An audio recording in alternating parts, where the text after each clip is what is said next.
Good afternoon, everybody. My name is Roger Morgan. I'm the founder and CEO of pawTree.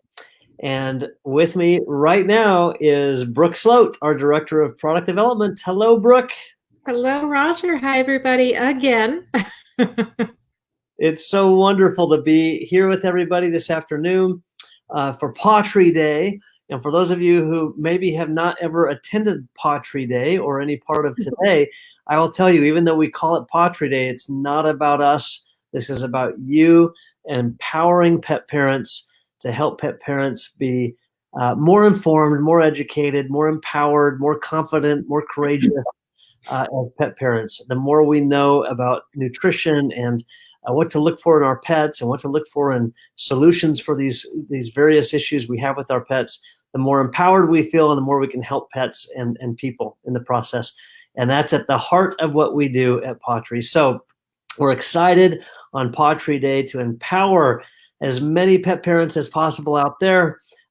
Super excited to welcome our guest. In addition to Brooke and myself, we will have one of our veterinarians on our advisory council, which we will bring her on shortly. But before we do that, shall we award a few gift cards, Brooke? Yeah, that's great. All right, let's do it. So we've got every hour on the hour, now until 7 p.m., we will continue to have a live on a different topic. And each time we begin by drawing 3 $100 gift cards. And the only thing you have to do if you'd like to be eligible for the rest of the drawings for the rest of the day is go online and make a purchase. Make a purchase from pawTree, and you will automatically be entered into the drawing. And right now we're going to give out 3 gift cards for $100. The first one goes to Christina Datillo in Pennsylvania. Congratulations. Congratulations. Then we've got Kelly Geese in Wisconsin. Nicely done, Kelly. And we've got Megan Arthur in Arizona. Well done, Megan. I think that's our third person from Arizona today. But we've had people from all around the country all day long, every hour, on the hour. $100 pawTree gift cards right and left. I hope you can go use those to make an impact in your pet's health and in your pet's life and your life in the process. All right, Brooke, are we ready to dig into our exciting topic today about allergy relief? Yeah, this is a great topic. I know a lot of people have questions about this, so we will help a lot of people today. Yes, I know. This is one that it's one of the hot topics, pun intended. I just made that one up on health, and I know we're getting punchy. So without further ado, to help us address this very important topic of allergy relief and why pets itch and scratch and how to recognize what kind of allergy they might be experiencing, please help me welcome with a wonderful standing ovation from wherever you are virtually, one of our very own from our advisory council, Dr. Sandy. And Dr. Sandy, I always think she's got such a long list of accolades, but one that I always think is so impressive is that she was awarded the Veterinarian of the Year in the state of Washington. We're honored that you share your talents with us. And welcome to the virtual stage, Dr. Sandy.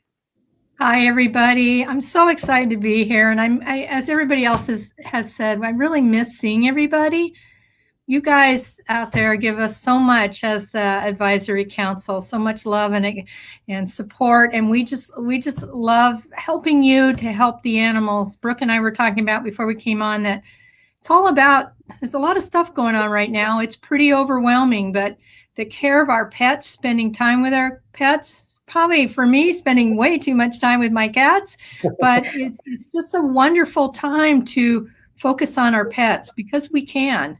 And just thinking for those of you that are kind of fairly isolated, touch is really important to all of us. And boy, touch of our pets is a huge part of how we reward them. We were talking about that earlier by spending time with them, but grooming them, petting them, sleeping with them. It's so really important. So I'm really excited to be here with you guys, and I look forward to this session.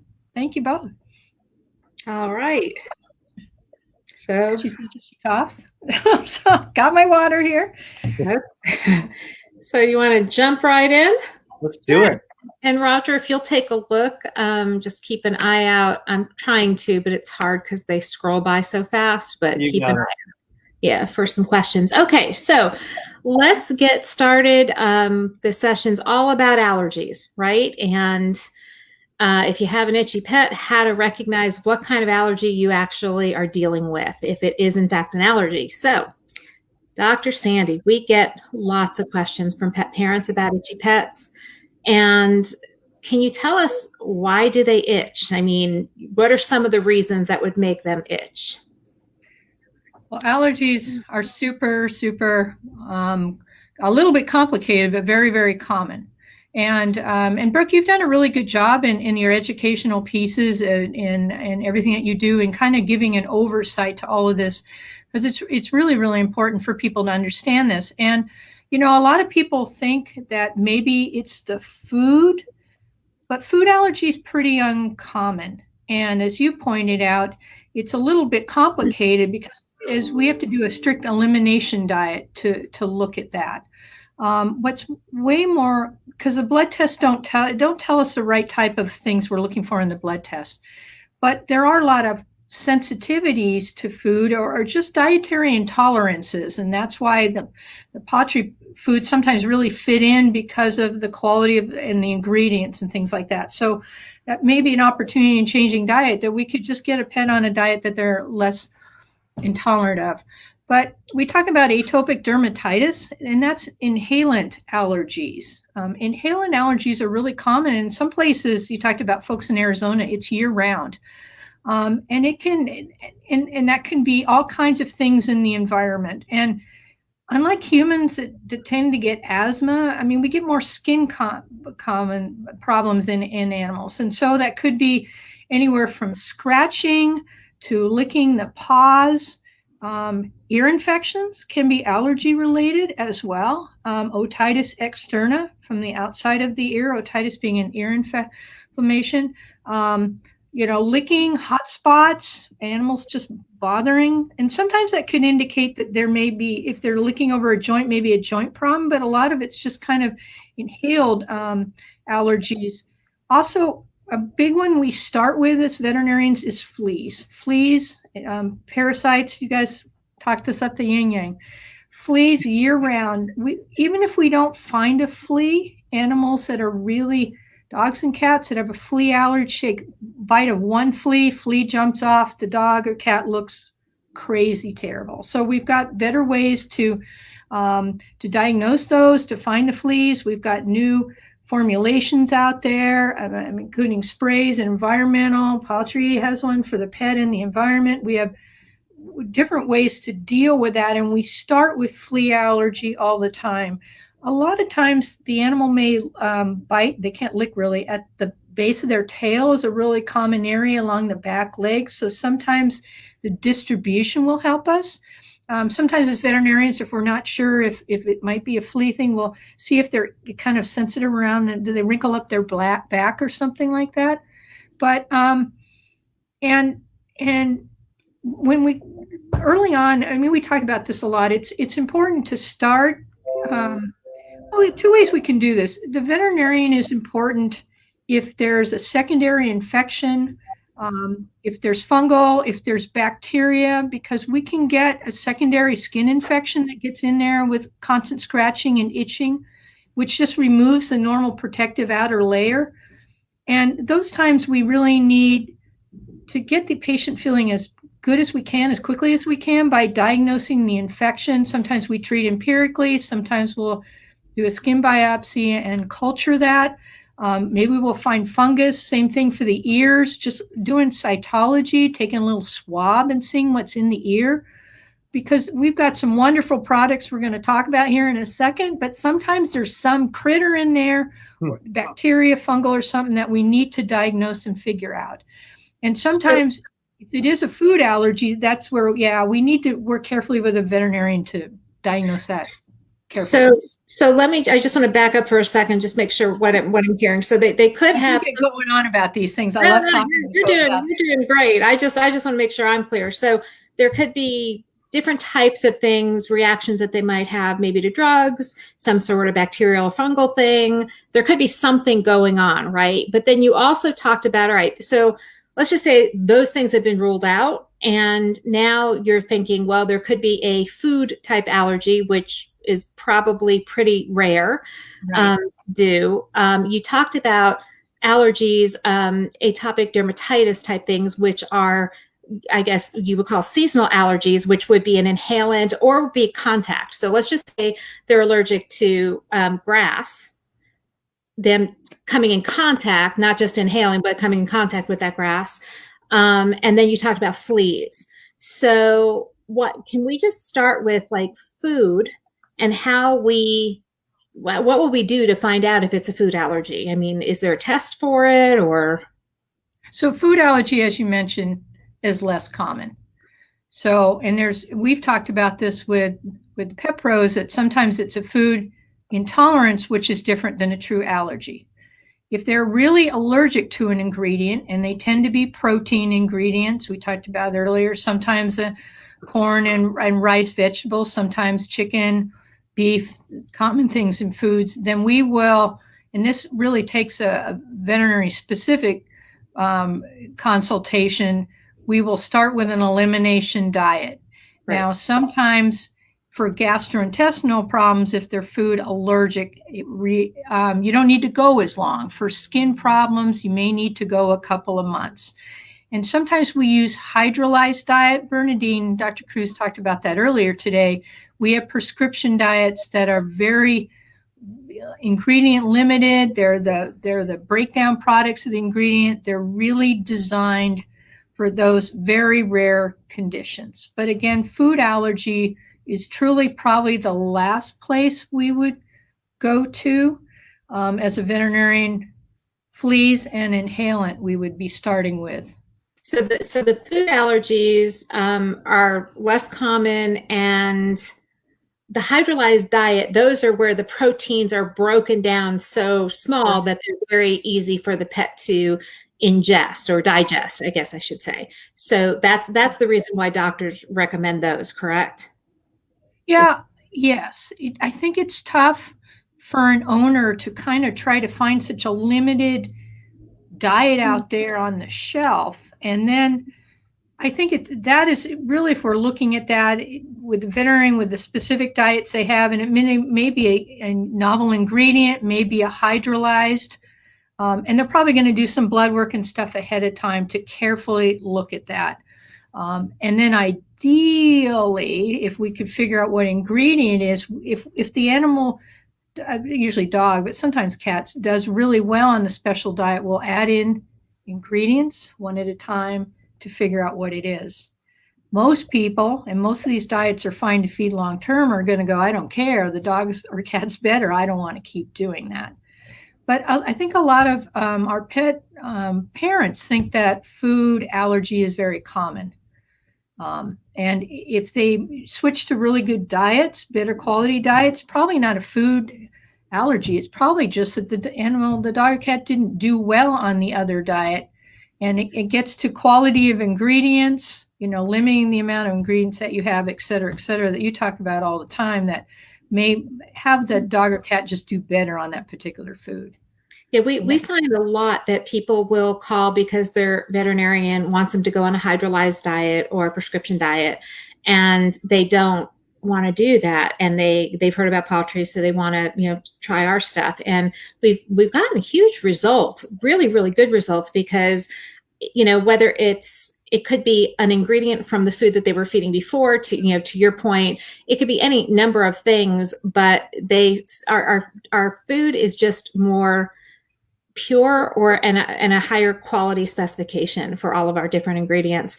So let's talk about fleas for a moment, okay? Because whenever someone says that or alludes to the fact that their pet might have fleas, it's kind of saying like your child has lice. It's kind of like, what did I do wrong, and et cetera. So what are some of the indications of fleas? Because generally you can probably see the fleas on them, right? You can see the black little things crawling around.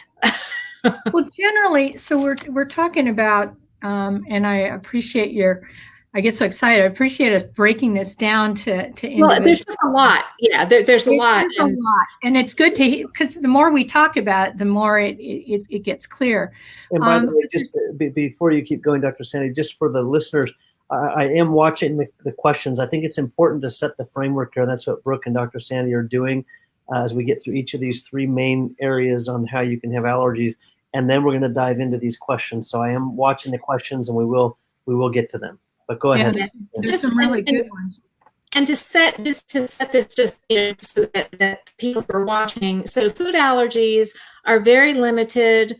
Maybe 1% of dogs are actually allergic to something, maybe 0.5% of cats. That does not mean that they don't have an intolerance, but an actual allergy is a different story. Because we hear a lot, oh, my pet's allergic to chicken. Really? Like, is that really true? You have fleas, and then you have the seasonal.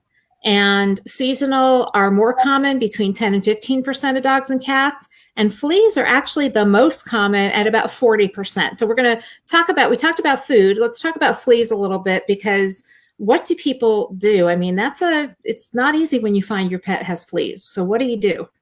Well, and Brooke, you mentioned that it's not like a flea infestation. I mean, there are animals that are covered with parasites. That's really uncommon, and most pet parents it's not to that extent. I mean, that's usually an animal that's spending a tremendous amount of time outside and not observed very much. With flea allergy, you're generally talking about one little critter that gets on and bites the dog, and they're so sensitive, and a cat too, that they respond to that. I work at a diagnostic lab. That's where I'm taking this from. We see severe anemias in young puppies and kittens due to fleas, but that's an infestation. We're not really talking about that. Our cats are mostly indoors, and sometimes they go outside, and fleas are everywhere outside, and dogs, of course, go out. So it's not uncommon with even the best products that you get one critter jump on top of the pet. And we can find flea dirt, which is the excrement of the flea. When we comb the dog or cat, we can occasionally find fleas, and that's more obvious. And so we need to look at that. But because we try to be common sense in veterinary medicine, if there's any chance it could be fleas, no matter. Sometimes owners are like, it couldn't happen. Oh, your doggies and kitties do get exposed to the outside, and it's not a bad thing. Infestation is way different. Let's just make sure it's common sense.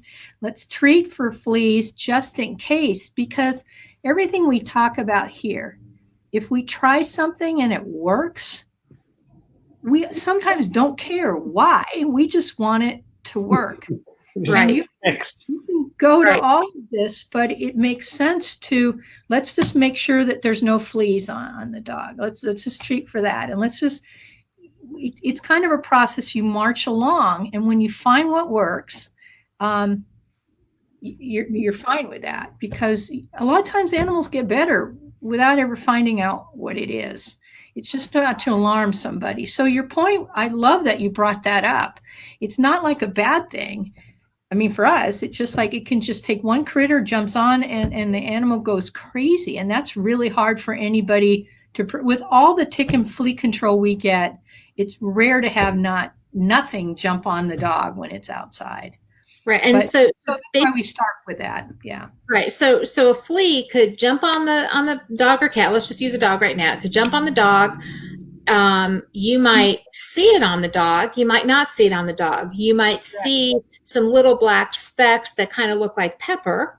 And that pepper is the flea excrement, which I believe if you take some of that, put it on like a white piece of paper and pour some water on it, you'll see blood come from it. And I learned that from Dr. Danny a while back. So you can tell if that's what that is. But if you see a bunch of those little black specks, and fleas, normally there are certain areas that fleas are attracted to, right? So they'll go the base of the tail, in or around their ears, the neck, the armpits, the groin, anything that's kind of warm, nice and warm and possibly moist. And so what happens is, what Dr. Sandy is talking about is the dog could be bitten. You may not see anything on the dog. It's the saliva that they're reacting to. It's the actual flea bite that they're reacting to, and it's the saliva that's injected under the skin. I don't even know if they have. Do they even have bumps like a mosquito bite? Do they have something like that you would even see? I don't even. They would be smaller. I mean, you can get a slight little dermatitis. You can get some reddish spots, but it's usually really hard to see. And Brooke, you're right that there's certain areas that they tend to be attracted to, and that's why having a dog or cat lick their rear end, above their tail head, in the back of their legs, or scratch in certain areas. And again, yeah, if you can comb it, the fleas are black and the excrement is black, and you can comb over a white area. And that is where the fleas have ingested a little bit of blood when they bite. So that's why the flea dirt is reddish. Yeah. And so we will look for that, and owners can look for that. The other thing that's a challenge too is they drop off the animal and then they hide under carpet and cushions and all kinds of different places. And any of you guys that have experienced that know that you have to treat the whole environment. And it is a pain in the rear end to do all of that. I've been a vet a long time, and the products that we have now are so much better to prevent that. I mean, but it's where we do start with allergies, unfortunately. And the other products we'll talk about really help to ameliorate sort of the clinical signs. But this topic is spot on, is why you want to figure out that, yes, it is fleas. Let's just get rid of these guys.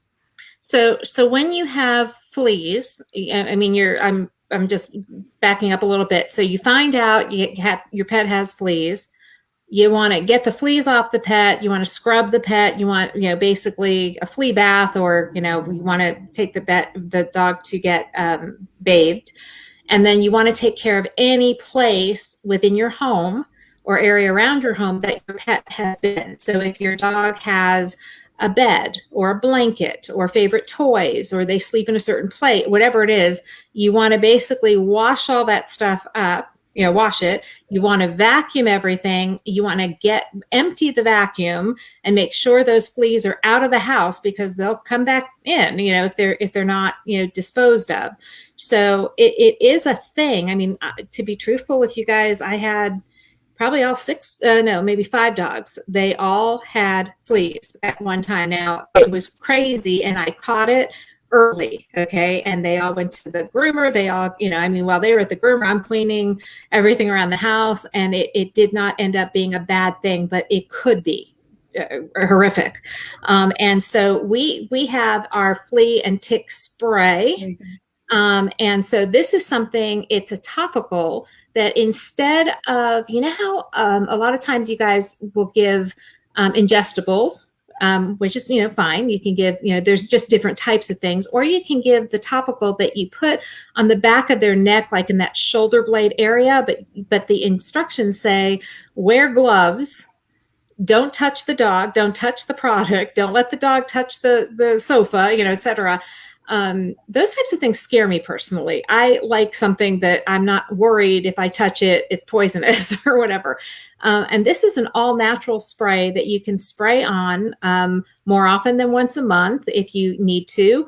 If you're going for hikes or walks in different places where there might be fleas or mosquitoes or ticks, etc., this is a really good thing to have around. And also, if you do happen to have an issue at your home, you can spray the area so that, spray the carpet, spray different things, because you can't take the carpet and throw it in the washing machine, right? You can vacuum up and then spray with this stuff, and the fleas and ticks and mosquitoes will die. So that's what this whole thing, this is about. But you want to just make sure that you scour the area, scour your pet, and get rid of this. And the itch will go away on your pet over a little bit of time, but that's what they're reacting to is the saliva. So now let's talk a little bit about, before we get into the itch scratch cycle stuff, talk about the seasonal allergies. So we were talking, there's about 10 to 15% dogs and cats have seasonal allergies. What do you see? What do they do when that happens? And so now we're talking about reaction to anything in the environment. It could be almost everything. It could be dander in the house. We're not talking food here, anything that's inhaled. So pollens, seeds, all kinds of different environmental factors. And we can skin test for those specifically. You've mentioned that you can do allergy shots, but those are the ones that are more common. And in some areas of the country, it's year round. It really is. Even in Washington State up here where it gets cold, there are allergies that occur year round. And those are the ones that they're not the contact ones. You brought up another one that it's a little bit different, but those would be that they could lick and chew anywhere, get hot spots in different areas. If they could be chewing at their paws and between their paws and between their digits rather, on the sides of their sides of their torso. It just is less respiratory. I mean, cats do get asthma, but less respiratory problems. So it's mostly skin problems. I mentioned it, in fact, ear infections. Otitis externa often has either an allergic or sometimes a thyroid component. So we may have to look at identifying or at least some of the allergies are still significant, but most of them we can kind of deal with a little bit more holistically. But that's a common thing as well that we see, like you mentioned. It's not as much as fleas is the big one, but and if it's out of control and the animal's in really tough shape, we can do skin testing, determine what it is, and try to allergy test them like they do in man. That's possible. Yeah, allergy tests are much more conclusive than food allergy tests. I'm sorry, seasonal allergy tests, if you will, versus food allergy tests are much more conclusive. So I wanted to talk about the main thing when someone calls in and they say that their pet is itchy. Or the pet has allergies or whatever it is that they say, that the number one thing we want them to do or we feel is important is to stop the itch scratch cycle. So the number one thing is check with your vet and make sure that there's nothing more serious going on, right? And then if there's nothing more serious going on, now what we want to do is stop that itch scratch cycle, because the more they itch, the more they scratch, then they're going to break the skin, then they're going to cause another infection. It'll just tumble, just keep going and going. So we have several products that I just want to share with you guys. This is our Skin Support Plus spray. And this is really an awesome item to have on hand all the time. This thing, you can either spray directly on your pet with the pump, or you can take it and spray it on your hand and rub it on your pet. Sometimes just the action of spraying anything on a pet, that is not expecting it might startle them, right? So if you put it on your hand and you rub it, the main thing is you want to rub it on to their skin, and that will help with hot spots. It'll help with anything that's itchy, just to basically stop that itchiness right away. Okay. And it's all natural ingredients. It's some tea tree oil. It's really very effective, healthy, natural, and it's not going to hurt anything or anyone, anything. Then what we tell people to do is use the wild Alaskan salmon oil. You can use salmon oil chews or salmon oil drops as well, which are the chews, but this just is so much more effective because you have so many more omega-3s. This will help calm the skin and the inflammation, etc. And this works from within. So you'll see more immediate results, right away from the salmon oil drops. Now, we also say, and this is the kingpin right here. Okay, this is our liquid gold. This is our, I can't say, there we go. I'll never get this right. It's hard. Okay, our Allergy Support Plus. These are chews, and this is made with natural herbs. It's an herbal formula, and this stuff is absolutely amazing. Now, what we say is give it a good 30 days to get into their system, okay, to build up and get into their system. That's why we want you also to be using the wild Alaskan salmon oil, okay? You'll see a more immediate result, but if you want to see absolute final, fantastic results. If you have a pet who has allergies, I see we're all itching. When I talk about this allergy stuff, I start itching all the time. But anyway, exactly. Thank you. But this Allergy Support Plus, I have a dog, Maggie. She's allergic to she's done the testing. She's allergic to 21 seasonal things. Okay. And this poor dog is a mess. She's gets the allergy shots. This stuff is what is working for her. I actually took her off the shots more recently because I was like, she's been on it for 2 years. And what happens is I'm learning more and more about this. They'll work and then they'll stop working because something else is bothering her, right? This stuff works 100%. And I know that if I forget to give this to Maggie before we go to sleep, all of a sudden I'll lay down and the bed starts to shake because she's scratching. I'm like, oh, I forgot. I get up, go get the allergy support. Once she eats it, no more scratching. It's amazing. It's amazing. So this stuff is awesome to have. And then the pièce de résistance is we have, and this is not something that everybody needs to use all the time. It's something, again, to have on hand. But we have our ear wash and we have our ear wash and ear dry.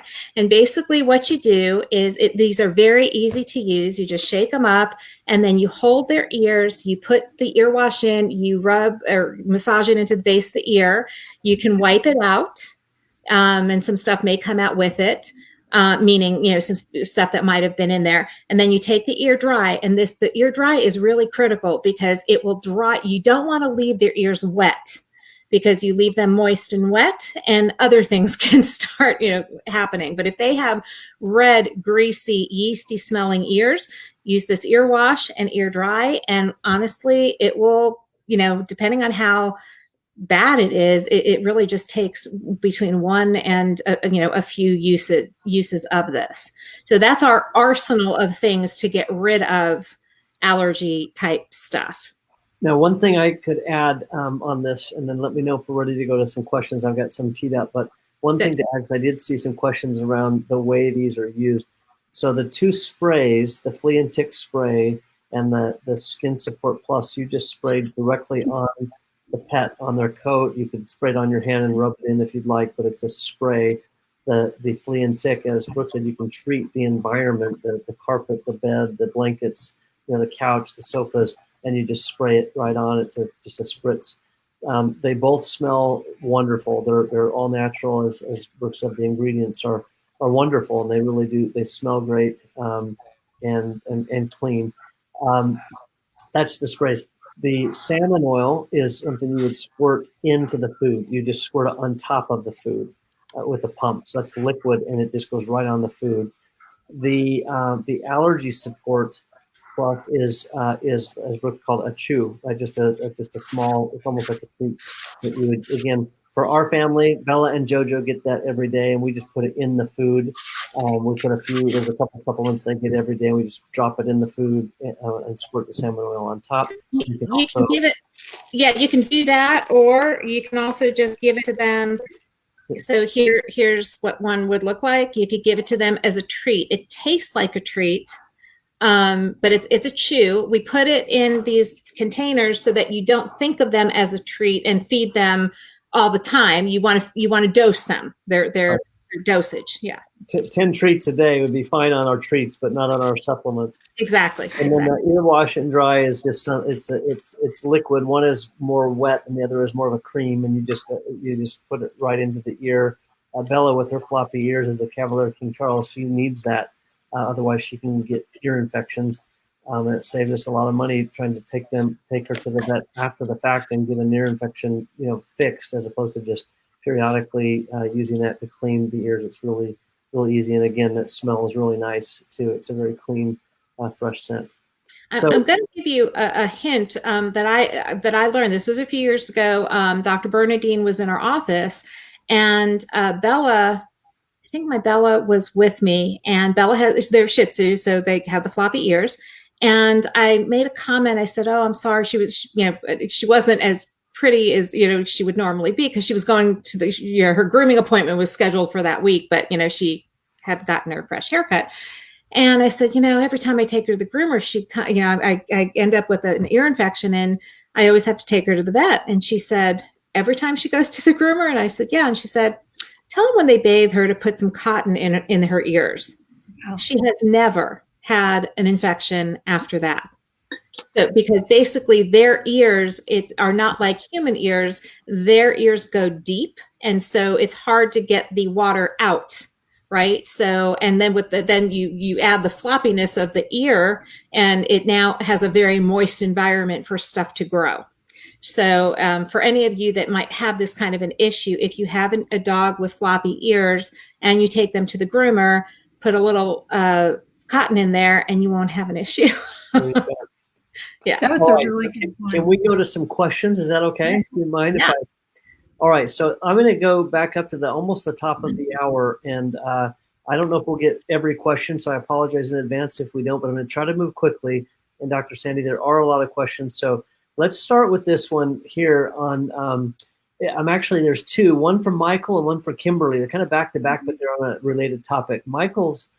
Kimberly says, what causes dogs to have stained tiered eyes?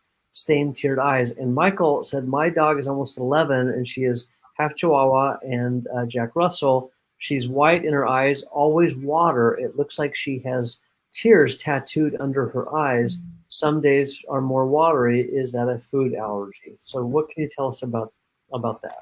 You guys have been writing in a lot about tearing eyes. I saw some questions earlier today, and it's the enzyme you see a lot of these dogs that tear, and some dogs just tear. There are medical conditions too, but it's the enzyme, I believe, in the tear itself that, especially if they're white doggies, it makes that yellowish coloration. There are a couple of conditions. If the tear ducts are blocked, that you can tear quite a bit. That's just tearing. It's not red eyes or eyes closed, because eyes to me are precious. You can't muck around with those. Any dog that has an eye that's closed or is red, or there's a problem with the pupil, you got to see your veterinarian. There's a few things you guys write in on that really need to be seen ASAP. But sometimes the tear ducts can be blocked, and so we can flush them out. Sometimes there's a condition called dry eye that it shouldn't be the opposite of tears, but can cause some thick tear production, and not to get heavy veterinary, but these are just things to look out for. But it could potentially be somewhat of a sign of allergies as well. But it's just it's the staining. And I know there's some products to try to make sure that doesn't happen. I'm not as well aware of those, probably as other veterinarians that do more general work.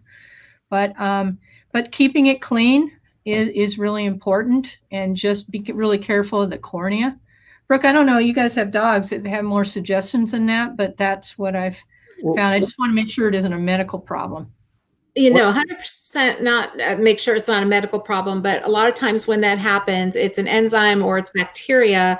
And also you can see it if they lick their paws, you'll see that rust around their paws as well. It's what's in their eyes, the tearing in their eyes. It's also the saliva. So they both cause that staining because of this bacteria that's in them, basically. So that's a clue. If you're seeing rust around their feet and rust around their eyes, that's probably, a bacterial issue. And something for everybody to know, this, we have a wonderful, rich pipeline of products that we are developing, and we get ideas all the time, on different products. And this is one that is on our list. I'll just tell you, this a product that addresses these kind of tear stains. And so, we have like I said, a very full pipeline that takes us many years because of all the things that we want to develop. And of course, we want to do it in steps and in pacing. You don't want to just launch every product all in 1 year. It'd be a little bit overwhelming for everybody to even digest it all. So just know that is there are some products, as Dr. Sandy mentioned, there are some products that can help, some formulas that is something that's on our list. That's exciting. Yeah. So let me go to Robert and Juliana both had a similar question. Robert said, we've been thinking about doing the 5 strands test to find out what our pup is allergic to. Is it worth doing? And Juliana said, how about the 5 strands allergy test where they use the pet's hair? Any thoughts on these kinds of tests that are on the market, if you're aware of them? Yeah, I'm not aware of the 5 strands. So I know that there's a couple different ones that we use again for allergy testing in veterinary medicine, but I'm not aware of the 5 strands. They're reasonable, but yeah, I don't know about the hair one. Although technology is really changing rapidly. You guys? I'm not as familiar. Mine have always been blood draws, so I'm not familiar with what this 5 strands test is. I'm more than happy to look it up, but I just don't know what that is. Yeah. Okay, I'm going to move to this because we've got a lot. I'm going to try to get through them quickly. Ellen said, I adopted a 4-year-old pit bull a little over 2 weeks ago. She's got really bad allergies and just chews her paws red. I have her full on pawTree food and all. Her paws are still so bad. I feel I need to give her more time, trying to avoid a vet visit. So any thoughts, Sarah? Again, it sounds like she adopted this pet 2 weeks ago. So probably still a little bit early to have all the nutrition take full effect, but thoughts on that question? Well, we were talking earlier about depending if it may be a contact at all. I don't know if it's on the bottom of the pad or between the digits, but trying to wipe off the feet if it's a grass allergy or something like that when the doggy comes in. One of the things I wanted to mention in terms of your products too is these, and somebody's mentioned a couple of times, sometimes just to stop that cycle, not to avoid vet things, but if you catch it early and it's not complicated, you just nip it in the bud, because animals, they do tend to, the cycle gets going. But for just a general veterinary kind of workup for any allergy and things, we do scrape for we look for the fleas, but we also look for Demodex and mites and things like that. And we look for malassezia, which is just a yeasty thing.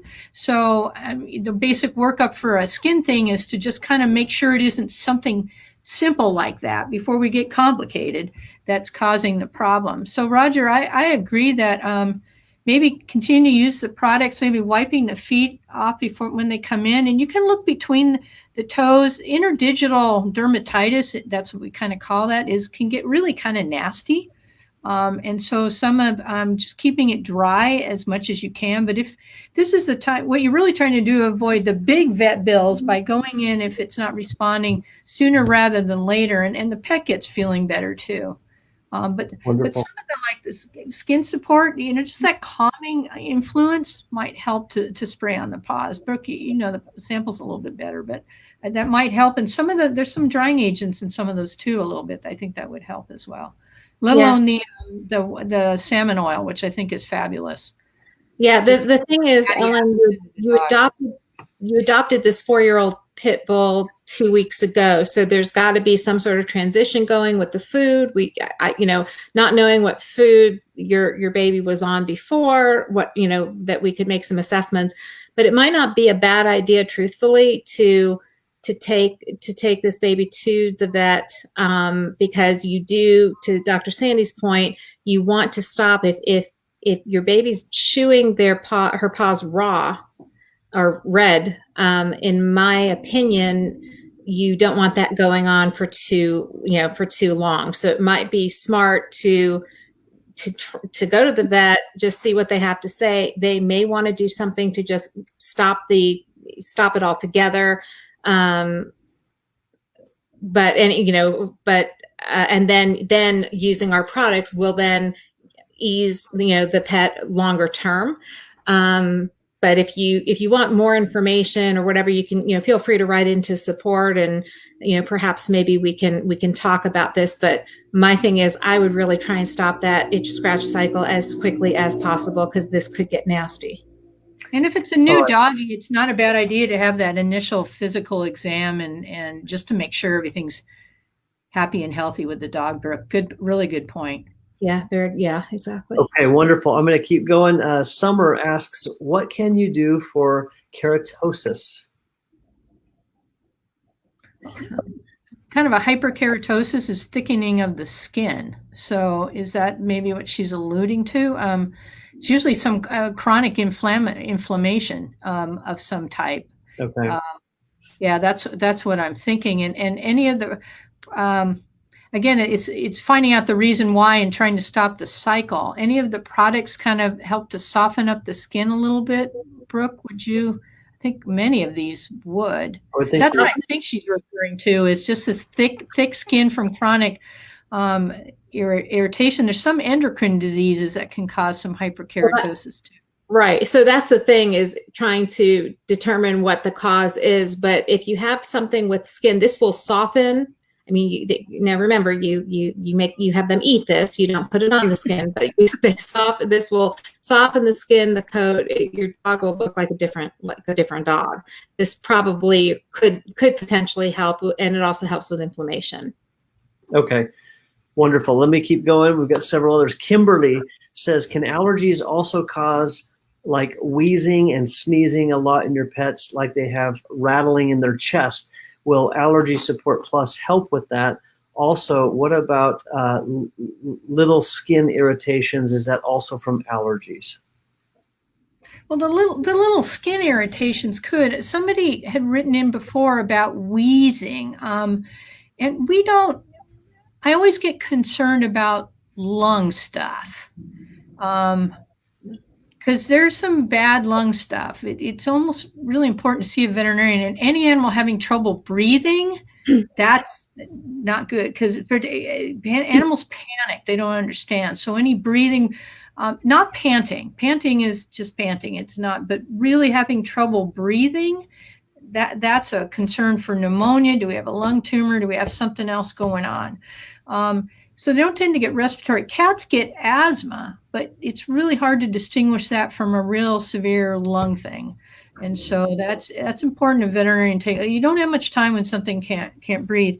You can get nasal discharges, and there's some non-specific, just allergic things. Cats get a lot of viral things, respiratory, and dogs, it can be allergic, but it's like anything else. And we started with the veterinary stuff first, and a lot of things are really simple, and these products are fabulous to address early on. If you're not comfortable and it's not working, we would all agree. It's really about your pet. Let's not make sure we're missing something. And I know it can get complicated. Some veterinarians don't communicate as well as they should. It can get complicated, but let's just make sure we're not missing something. Because those signs that you asked about are fairly less common than other skin signs for allergy. I get a little worried. I will also throw in something that, again, Dr. Bernadine taught me a while back. So you don't always, okay, so if your pet is wheezing and sneezing, and this is an all the time thing, 100% take your pet to the vet. If you're worried that, well, it's not all the time, and if I go to the vet, they might not do it then, and then I've wasted a vet visit, etc. We all have phones, right? Video it. And send it into your vet. If you have a sore or something that just doesn't look right to you, take a picture of it, send it into your vet. Your vet is not trying to make you come in every single time, but they need to see what you're talking about. They can't give advice over the phone. As best as you can describe stuff, you might miss something that they're looking for.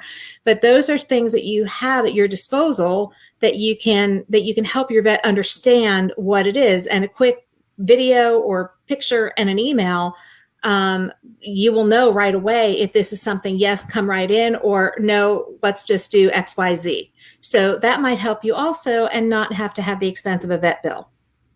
And I would just say right now, if you have a great relationship with a veterinarian, and that's important to establish that, we're doing more telemedicine now, particularly with COVID. This is starting to be where we're at. The veterinarian needs to have seen your dog or cat. You need that client-patient relationship.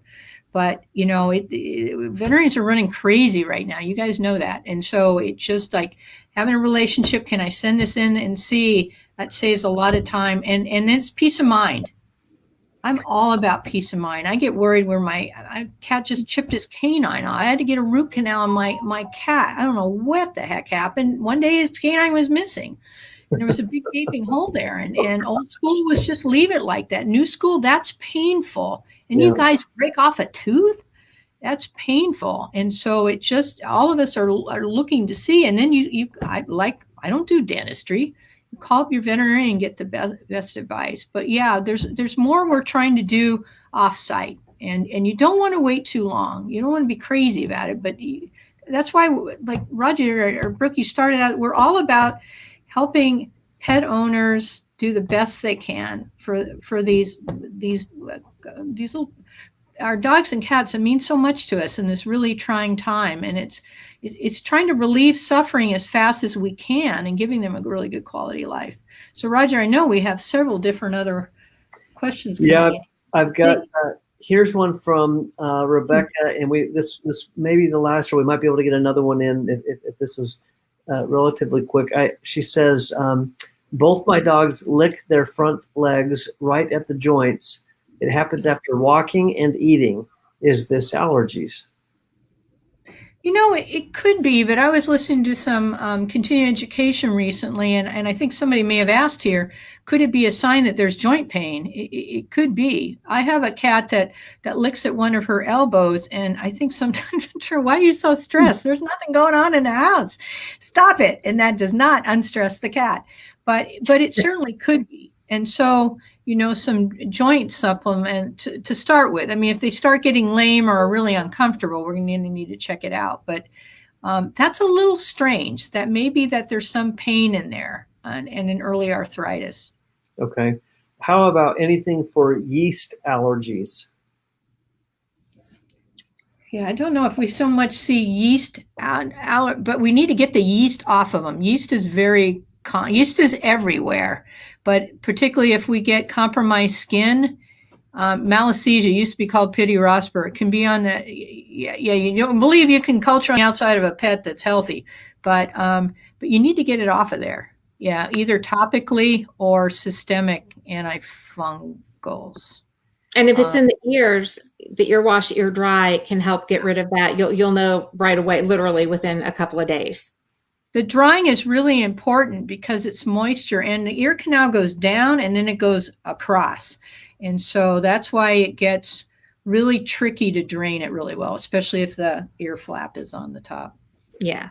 John asks, I thought tea tree oil was toxic for dogs. Can you advise? And we do have that in our Skin Support Plus. Yeah, it's a concentration related thing. I mean, some animals can, and anything you put on, if your dog or cat looks worse, some animals just have sensitivities to different things. So even if they're great products, some animals react. But it's my understanding that the concentration in our products is much, much lower that would cause a problem. Exactly. This is absolutely safe. I mean, I'm not going to say there's not a dog in a million that might not have an issue if they're sensitive or really sensitive, but it's the concentration, and the concentration in here is very low, but it's enough to be very effective. And that is a really good question to ask. That is being really astute and knowledgeable about the products you're using is really important. That's why we're here. Wonderful. Is there any last advice? We've got another session here in just 7 minutes and need to transition. So, Dr. Sandy, anything on your mind, Brooke, anything on your mind that either of you would like to impart as kind of final words of wisdom regarding allergies and skin sensitivities for our wonderful pet parents out there? Well, I would just say that these products that Brooke talked about are exciting. They're great to try to catch things really early on, to relieve some discomfort of your pet. If they're doing really well, it's a fabulous place to start. With anything else, if it worsens or it's just not getting rid of, then that's the time to see what we can do with finding out what the exact cause is and just getting rid of that, and then continuing the products after that to keep the good skin and hair coat going. These are great products and very natural. And I'm just really excited I always learn every time I do this more and more about these products. Yeah. I would just add, pay attention to your pets. If they're doing something that they haven't done before, just pay attention to that. Have a good relationship with your veterinarian. And as I said, I mean, I have saved a lot of money and time. It's more time than anything taking my pets to the vet, because it's, you know, it's time. But if I send a picture, my veterinarian gets back to me, you know, within 24 hours, usually that day. And it's, you know, need to see, or this is okay, and just do XYZ. So just pay attention, just like you would with your children. The difference is your pets can tell you, mommy, I itch, or mommy, this is bothering me. So I have to, you really do need to pay attention to what they're doing. And it is about the pets. We just want them to feel good, and we just want to figure out what it is and treat it and let them live their happy lives. Exactly. Thank you.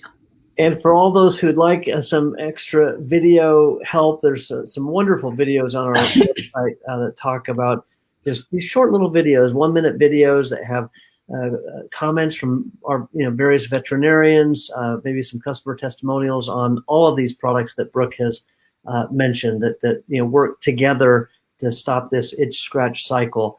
So lots of other resources there. But Dr. Sandy, thank you so much for being with us. What an honor to take have you take your time to share with us and help empower us to be smarter and better educated pet parents and with that more confident pet parents. And I know I'm seeing lots of shout outs here in the comments. Everybody appreciates you and is very appreciative and grateful for your time and your wonderful advice. So thank you. And for those, it's now almost 5 p.m. Central. Our next topic, as we say goodbye to Dr. Sandy, we will be bringing on live Dr. Tony Kramer, and he will be talking about bladder health, what causes crystals and stones and how to treat them. And we will also be giving away 3 more pawTree gift cards for $100. So we'll see everybody in just a few minutes at 5 o'clock at the top of the hour. Thanks again, Dr. Sandy. Thanks. Right, be safe, everybody. Thank you for all you do. Thank you. All right. Bye, guys.